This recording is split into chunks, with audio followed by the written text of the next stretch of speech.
Disproportionately, there are more entrepreneurs that are dyslexic than the percentage of folks that are dyslexic among the population. So they say there's roughly 10% of the population is dyslexic, give or take, and roughly 30%, I think, or more of entrepreneurs are dyslexic. Perseverance. This show highlights a man who discovered that learning disabilities can sometimes be a tremendous gift, if and when allowed. Chris Bright, president of ZPizza, built his business from a 4-unit local chain in Southern California to over 100 stores and a unique restaurant brand. Interestingly enough for Chris, dyslexia allowed him to naturally think out of the box. Hi, I'm James McPartland, and like my friends often do, feel free to call me Mac. I'm proud to introduce you to Chris Bright, the president of ZPizza. In this story, really a story about adversity, Chris will share a gift, that gift of dyslexia that instead of adversity became for him like a university.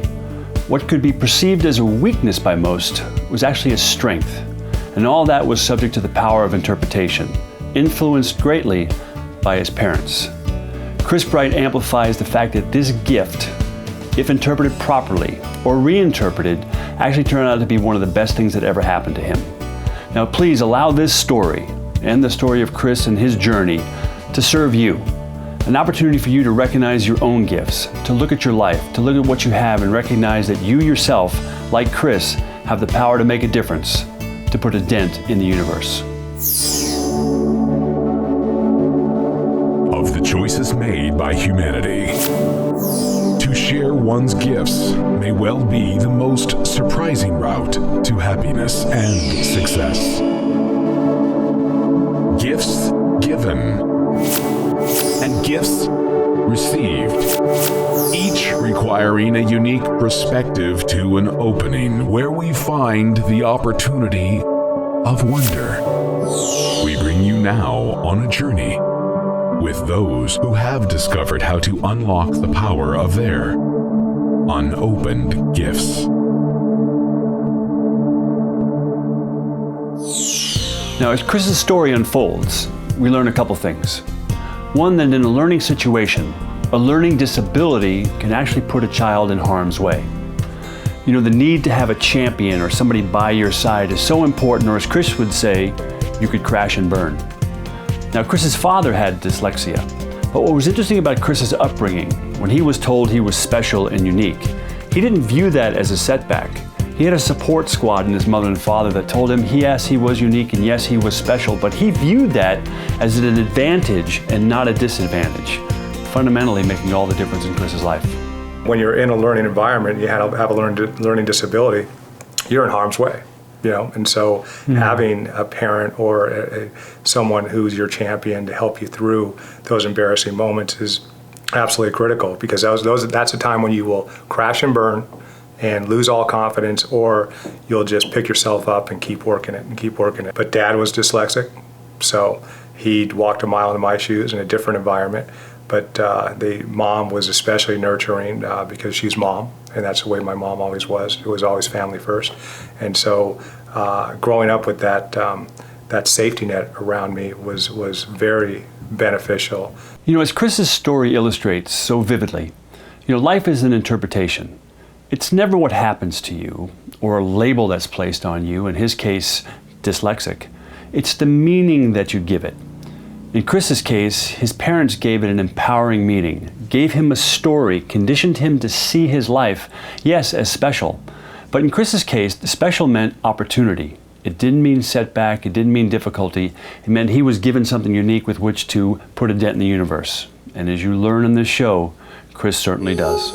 You know, what Chris reinforces to us is the power and the importance of interpretation, the labels and the meanings that we give to things. You know, Chris was told, look, you're going to have to think outside of the box. But for Chris, there was no box. He couldn't see a box. He had adversity as a young man, but it became the norm. He didn't see it as a difficulty. He saw it as an opportunity. And consequently, as his life has unfolded, particularly in the professional ranks, and I'm sure he's dealt with it as a father and as a husband, but for what would normally set other people back, and they'd call it adversity, they'd call it difficulty, for Chris, that's just the way it is. As a matter of fact, he doesn't see the difficulties others see. He just sees that as normal, giving him an amazing advantage to move life forward. You know, they talk about dyslexic thinking outside the box because we really don't understand where the box is, how to work in the box. But equally, if not more important, is the fact that you develop this kind of stick-to-itiveness. You kind of let things just roll off your back in moments of challenge or to some degree failure. You just pick yourself up and keep moving on. So I think that is definitely a big part of what anybody with a learning disability has going for them, in that when they get into their adulthood, they've already had those challenges, and it hasn't been a primrose path where life's been great. You've been an A student, you've achieved all that you can achieve as a young person, and now you're going to start running into some adversity. So having dealt with the adversity at a young age, I think makes you more impervious to it. Of the many gifts that Chris Bright possesses, one is the gift of expectation. In that regard, I would call it positive expectation. Chris has the ability to see results that support his intentions without needing evidence to know that it's on its way. Now, for you in your life, it's the same. It's the distinction between knowing what you don't want, what you do want, but most importantly, setting an expectation. Because that expectation may mean it's on its way, or it's something that you want to have happen, but you don't need to have it validated in the near term to know that you're taking the right steps. Practice this. Be really clear on what you're going after. Picture with your mind's eye of what it looks like when it arrives. Think of the words, the pictures, the images, and the language that you use to support it, and let people know it's here. It's amazing what will happen when you act as if it's happened, because those things will certainly become apparent to you to take advantage of. Just like Chris Bright. Being defeated is often a temporary condition. Giving up is what makes it permanent.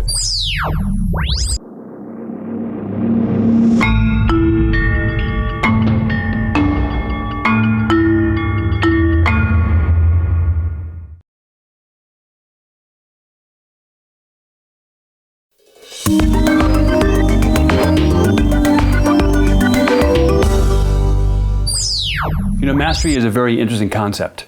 While we always could be improving, we never quite arrive. That said, I believe Chris has mastered the art of not sweating the small stuff. So what really is important in life? How do you get the results you're looking for when you deduce between what's important, what's not important, and what's the small stuff? For many of us, the simple act of reading or writing on a board or presenting in front of other people, well, that might be difficult. It's something that most of us are equipped to do. But when you're dyslexic, it is extremely difficult to read some of the documents that are important for business, as well as get up and present and write on a board in front of your colleagues. So one of the things Chris said, this really taught me, was the power of people and surrounding yourself with the right people in life, not just because you're dyslexic, but because of the game of life. I also learned from Chris, something that has served me time and time again, is, if you want to go fast, go by yourself. But if you want to go far, you go with other people. I think the fact that, when you're in this education environment and you're sitting there trying to make sense of something, information's flying over your head, you're not assimilating everything. And I think over time, instead of grasping at straws, you try to assimilate what's important and hopefully you can get there. And so again, having invested my 10,000 plus hours in the restaurant and the franchise world, so you've got all this information coming at you, and so now you're at a point where you feel like, okay, the information's flying, but now I'm just going to identify. I don't need to understand. I don't need to focus on everything. I need to focus on what's important. And so I think that's been a key to my moving forward in this industry, is just being able to identify what truly is important.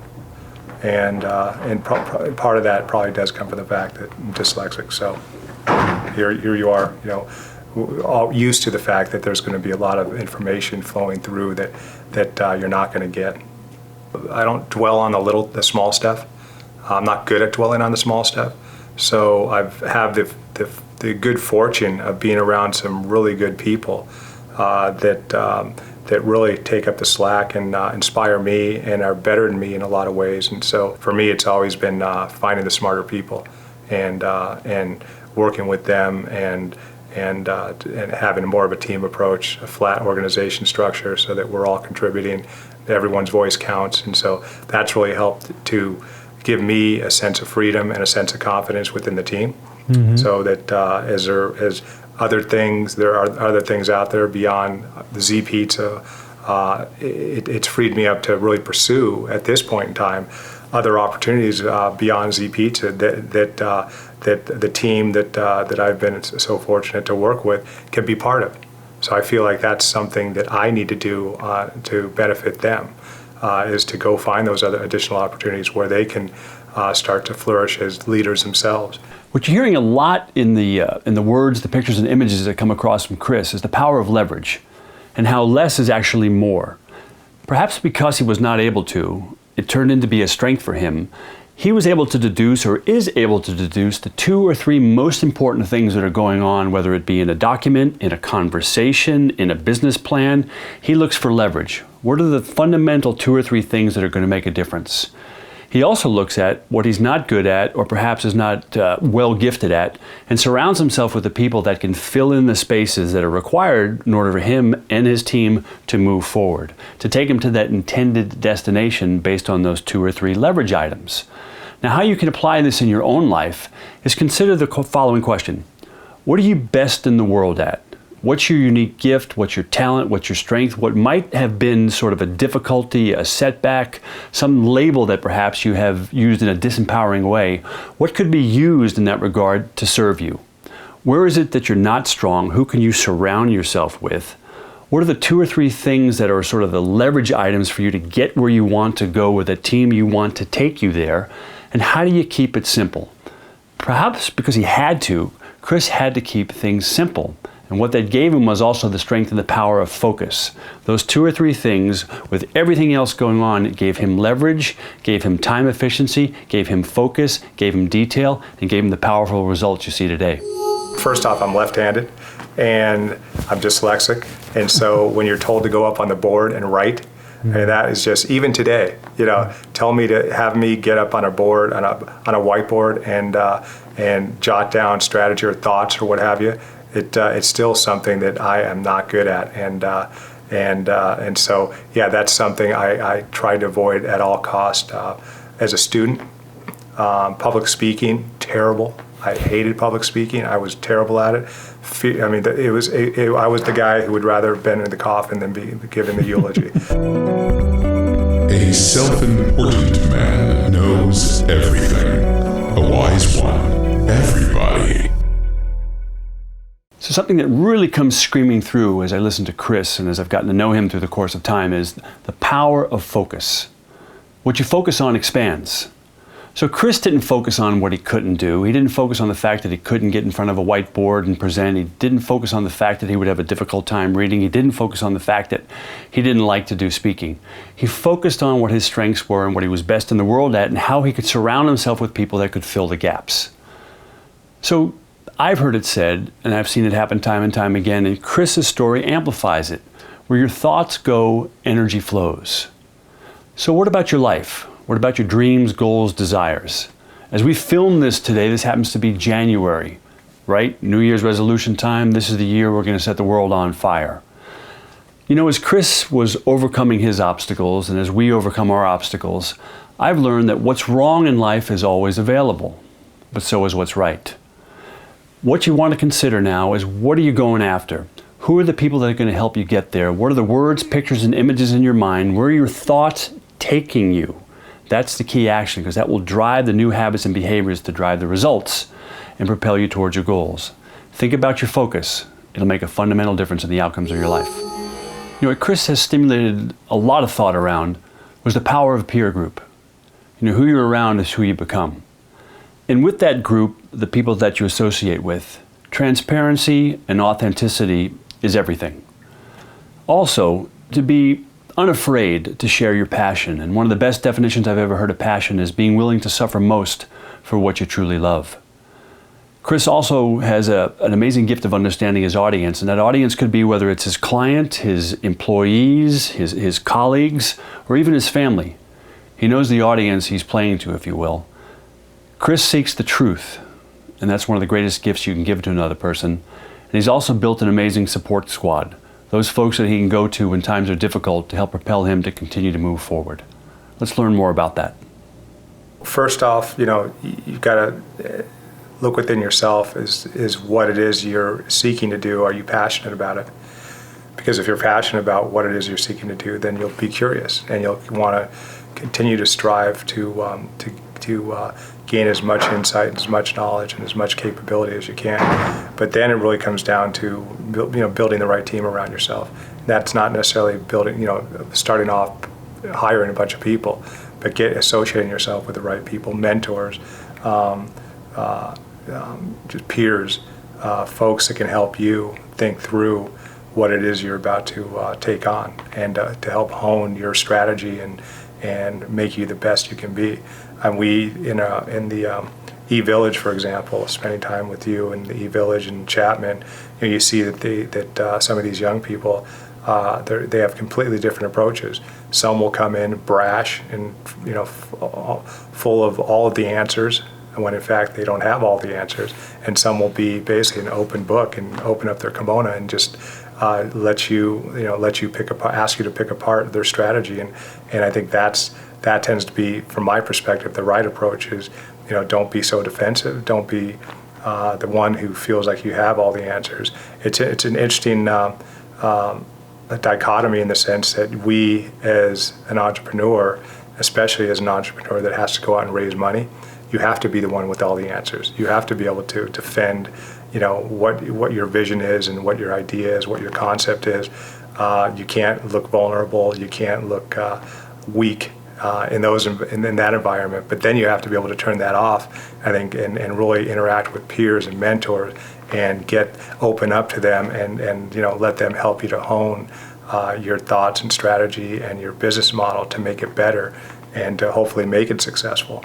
So I think you have to really look at your audience. You have to pursue multiple audiences and understand who your audiences are at any given time, and you definitely need to have the comfort of a group of people that will help, that will be hopefully brutal with you in terms of where you are and what you're doing, because last thing you want to do is walk out on that ledge and then find out that, boy, that strategy sucked. That idea had no merit. This is going nowhere. I just burned how many hours or how many months or how many years of time because I was pig-headed. And mind you, there were plenty of success stories where you were just dogged about your idea. You were told by so many people that this is a stupid idea, this is a stupid concept, and a lot of those people became successful.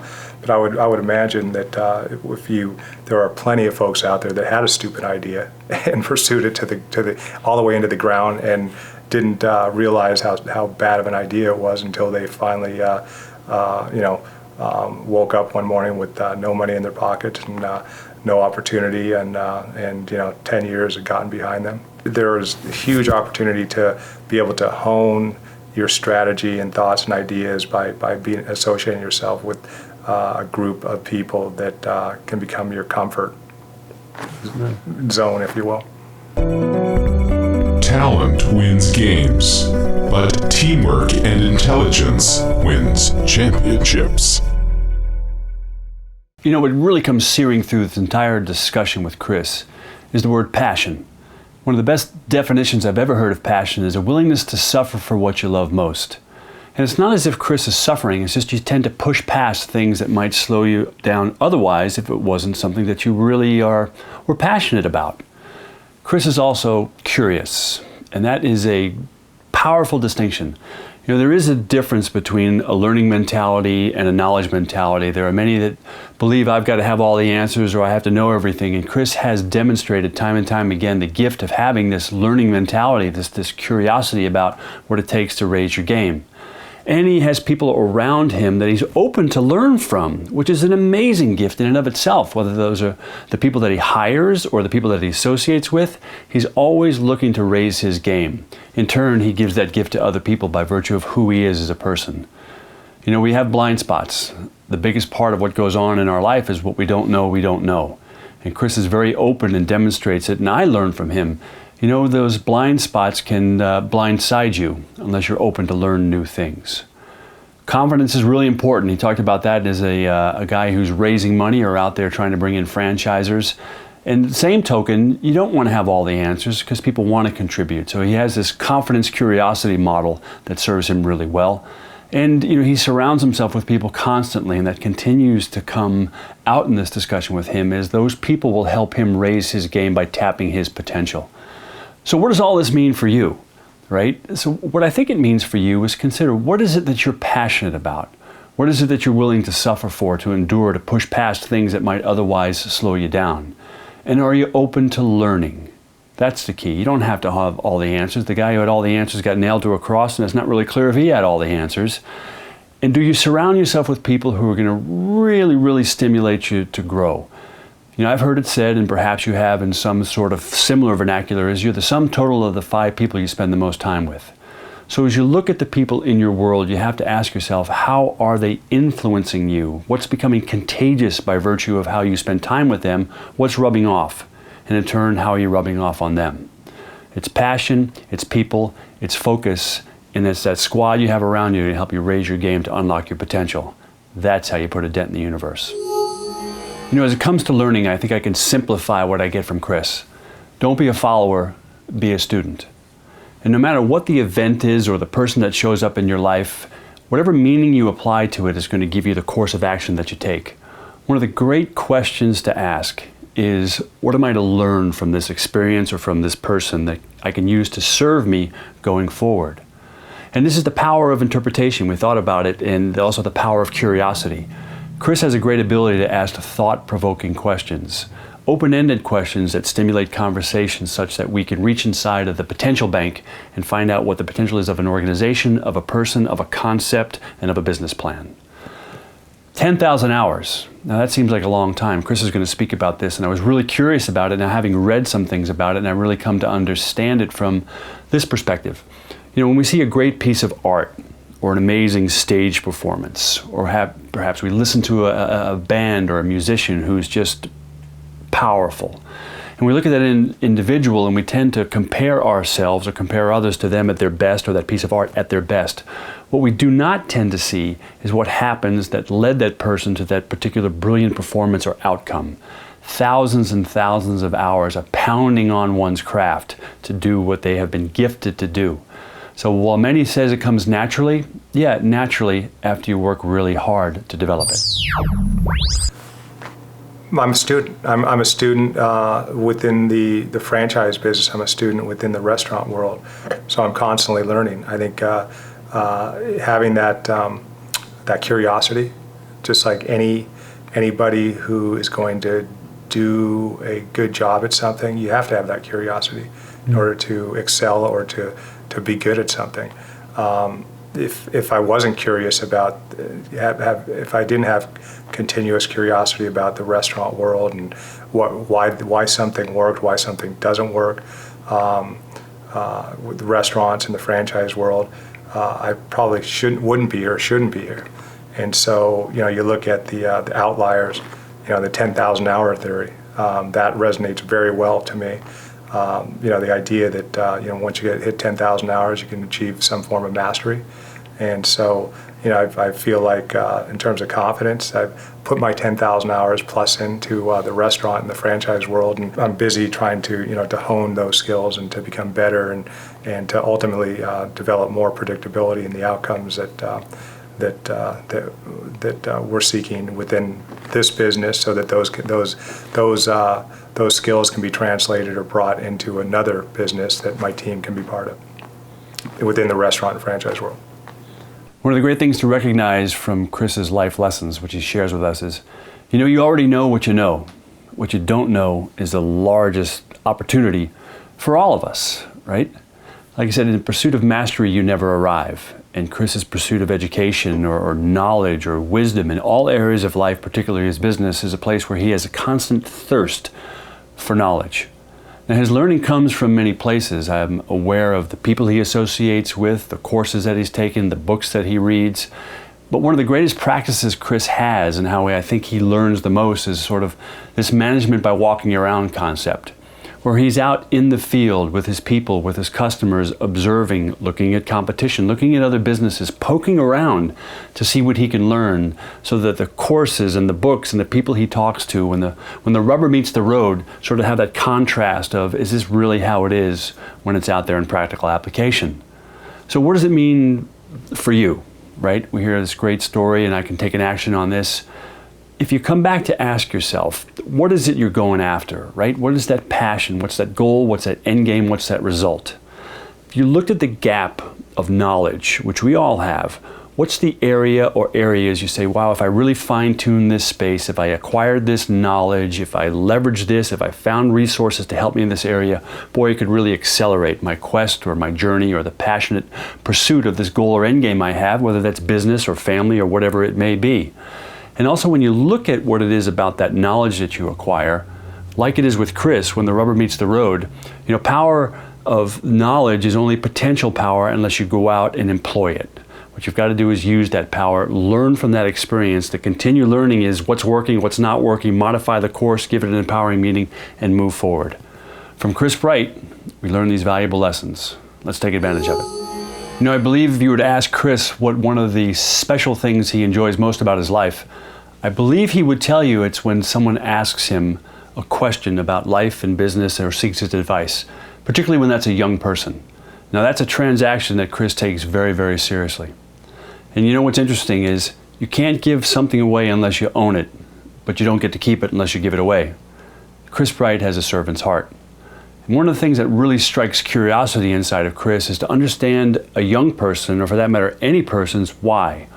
What is it that motivates them to do what they want to do, to seek the knowledge they're looking for, and to ask that advice to move their life forward? Let's find out how Chris approaches that with young people and with the people in his organization, something we can all learn from. It's great when younger people ask you for advice, and you think, you're assuming that I'm going to waste this person's time is valuable, they don't want to stop and talk to me, they don't want to interact with me, they're just going to bark at me and they go away, get off my leg, kid, stop pestering me. So, which as I know now, as that person is the exact opposite. I mean, we are, as we age, we want to give back, and we're again curious about what's going on with the younger generations, and especially someone in my business where it is the consumer and especially the team member, the frontline employee for our business is young. They're a millennial, and it's helpful for me to understand that the mindset of that generation and what drives them, what motivates them, what have you. So I'm ever curious about what's going on in the younger generations, and I'm always willing to invest time to better understand it. One of the things I think we can learn from Chris Bright is that it's a sign of strength to ask for help. And also, as I have indicated earlier, to know your audience. Don't believe that your way or your methodology or your knowledge is something that really applies to another individual or particular age group. And while it may, it's very important to understand how your message translates to a particular audience. How do you communicate that in a way that's meaningful, that's accepted from the person who is seeking advice or perhaps needs some advice and is not aware they do? Now, how does this all apply to your own life, right? As you've heard me say, who you're around is who you become. But often, unless we push ourselves, force ourselves, drive ourselves to expand our circle, we won't necessarily bump into the people that are going to expand us. Who are you asking for advice, for feedback, for support? When's the last time you picked up the phone and said, hey, I'd like to take you to lunch and ask you a couple of questions? Listen, the answer is always going to be no unless you ask. My experience has been, and it is just amplified in the illustrative story of Chris Bright, is it's a sign of strength to ask for help. Successful people will spend the time with you if it appears, and how will they know until they spend the time with you, but as you come across authentic and sincere with a strong desire and knowledge to learn. That's a payback for somebody who's already successful. Go ahead and ask. You have nothing to lose and everything to gain. Chris did it, and look how far it's taken him. A good question I have as I have gotten to know Chris, is it possible to be ambitiously humble or ambitiously satisfied? Chris has a great gift of humility. Now, he has a desire to reach his potential, and there are great accolades and stories about him, but Chris says you never arrive, right? You might hear him describe it, and I think we will in this next piece, that he hit a single where other companies or other restaurants or other organizations hit home runs. And it's not that he's not satisfied or successful or pleased with what's happened. It's recognition of the fact that good is the enemy of great.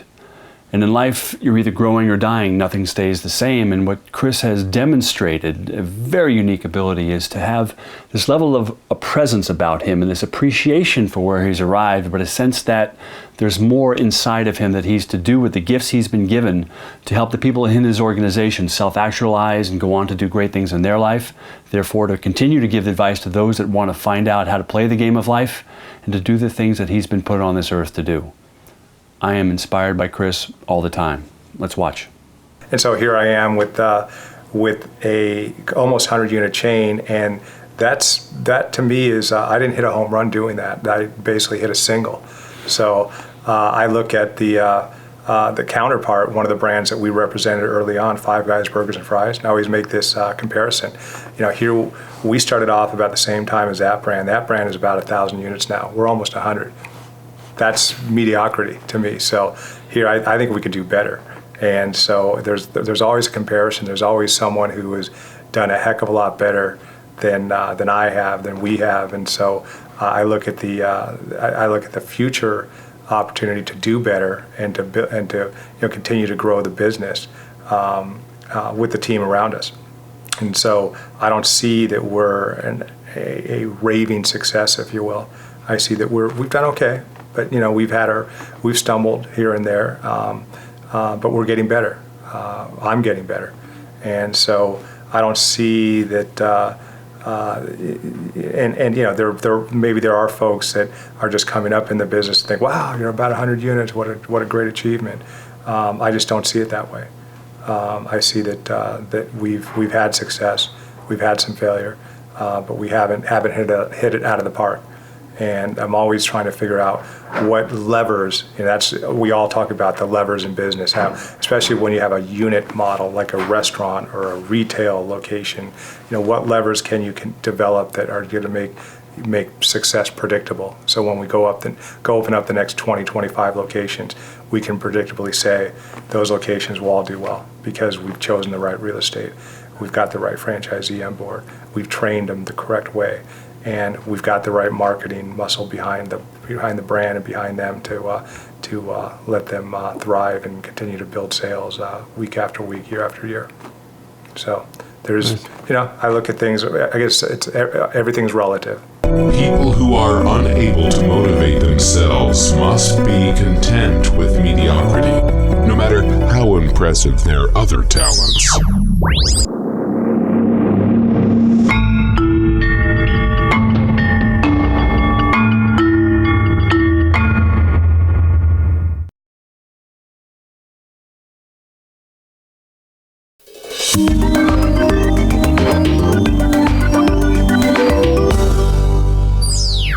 From this entire segment, and from this particular clip we just watched, the word potential just magnifies in my mind. Chris is a man with amazing potential, but so are you. When I think about potential, there's a distinction in our life from playing not to lose to playing to win.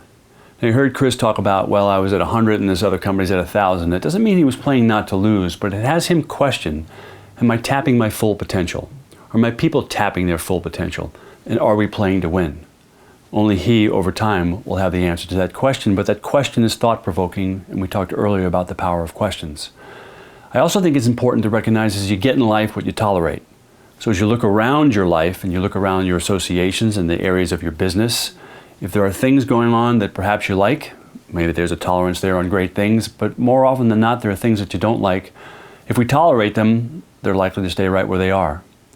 And Chris talked about expectations, and I referenced that earlier, is his ability and your ability to set an expectation, to see something coming forward without having to have near-term expectations or, should I say, examples or evidence of it coming to pass.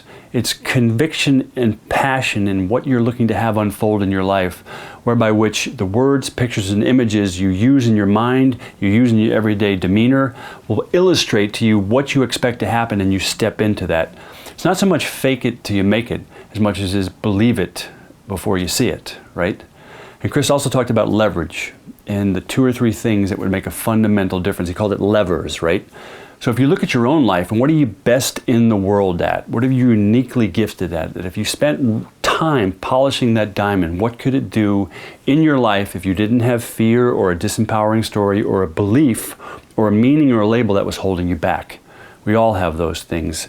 To reassociate that the way we see Chris has done with dyslexia has opened up enormous opportunities for him in the same way they can open up for us. I remember a long time ago when Chris talked about, getting around competitors and other people and trying to understand what you're best in the world at. If you're best in the world at something and you work at it 24 hours a day, 7 days a week, or 10,000 hours, if that is what your intention and focus is, it's hard to copy and it's hard to replicate. As I mentioned, I was in Japan at the time, some now 15 years ago, when the Japanese came out to the automobile industry and caught the Americans for sure, and the German automobile manufacturers flat-footed. Nobody expected that the Japanese would come in and have such a powerful impact on the automobile business. Now this was Toyota and Nissan and Lexus and Infiniti. And I remember touring these factories doing business in Japan. And as I was touring these factories, there were these waves of people coming through from competitors taking classes at the Japanese car companies. And I remember saying to the folks that were giving us the tour, how in the world can you open your business, your kimonos, if you will, to your competition, to show them what you're doing? This is the secret sauce. You have to keep them out of there. That was my mentality, right? Those were my beliefs. And they said to me, Max-san, which I really appreciated, it takes us 24 hours a day, 7 days a week to do what we do, and we're still striving to do it better than we've ever done it, and we still don't have it figured out. Nobody can come in here over the course of a couple of hours, figure out the formula and take it back and replicate it. We're happy to share because the questions that these people ask make us think, how can we get even better? And as I say, it's probably more important to know those people that you oppose or your enemies than your friends. So it works really well for us. So what you learn from this is understand what you're going after, right? What is your true potential? What is your unique gift? What are you best in the world at? That if you focused your 10,000 hours on those things, if you looked at what you really wanted to have happen in your life without having to have near-term examples of it coming forward, you trusted the people around you and you went for it. And from time to time, you took a breath, you appreciate what you had, but then you recognize there's so much more for me to accomplish. Not because I'm not happy, it's because I have potential. And that potential will unlock the greatness in other people. That's me using my genius. Chris Bright is a genius. And I hope you've gotten a lot from this segment because I have. And just spending time with him is a guy that helps me raise my game, and I hope he's raised yours today. Like we endeavor to do with each segment of An Open Gift, we look to impart a lesson by virtue of the amazing lessons that have been gleaned from the folks that are kind enough to give us the gift of time on our program. I hope we've given you a gift today that will serve you well, a lesson that you can apply to your life. As it comes to Chris, I could attempt to synthesize a couple things that come shining through for me. That's the power of interpretation. It's not events and it's not people, it's the labels and the meanings that we give to those things that have us take specific actions that lead to results. We all have the ability to reformat those interpretations and those meanings in a way that will serve us and those around us. Further, I learned from Chris, it's the power of passion, to go after something with your heart and soul, that you know what you want, you know why you want it, you know who can help you, you know when you want to get there. The least important thing is how. Certainly I've learned if you know the how and the dream is perhaps not big enough, not bold enough, not something that really authentically reaches inside and touches your true potential. And we all have enormous reservoirs of potential. Chris has something that we can all learn from and something that I see in him every time I spend time with him. And as I worked on this program today, is he has the power of expectation. To see something in the mind's eye before he's ever had any evidence that it's going to come to pass. That certainty, that conviction, that curiosity to make sure he stays on course. And his ability to surround himself with the people that are going to continue to lift him, to raise his game, to tap his potential, and to do what all of us, I say, aspire to do with our lives is to make an impact, to be a genius. The definition of genius is often attributed to somebody in the field of sciences, and we see Nobel Prizes, and we see somebody in mathematics, and they say that individual's a genius. Well, one can be a genius operating a camera, in front of a camera, operating a restaurant as a public speaker, being a trash collector. that somebody spends something as sort of a pursue it like a Picasso, going after something with their heart and soul that they love and being willing to commit and spend the time it takes to truly develop that strength. That's passion. That's genius. We hope in this program, through Chris Bright and the other programs that you see, you look inside and see your gift.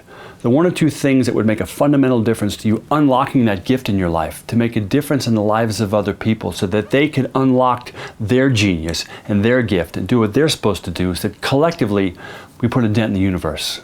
If we've got one of you today, then it's mission accomplished. I hope we have many more. Further, I hope you'll come back to the next program, because it's our continued attempt to help you do something unique with your life that perhaps had you not seen something from one of the kind folks who come in this program to spark you, you might not have gotten there. There again, we've done our work. Thanks for tuning in. It's been a pleasure. Chris Bright, I owe you one, my friend. Amazing. Thank you.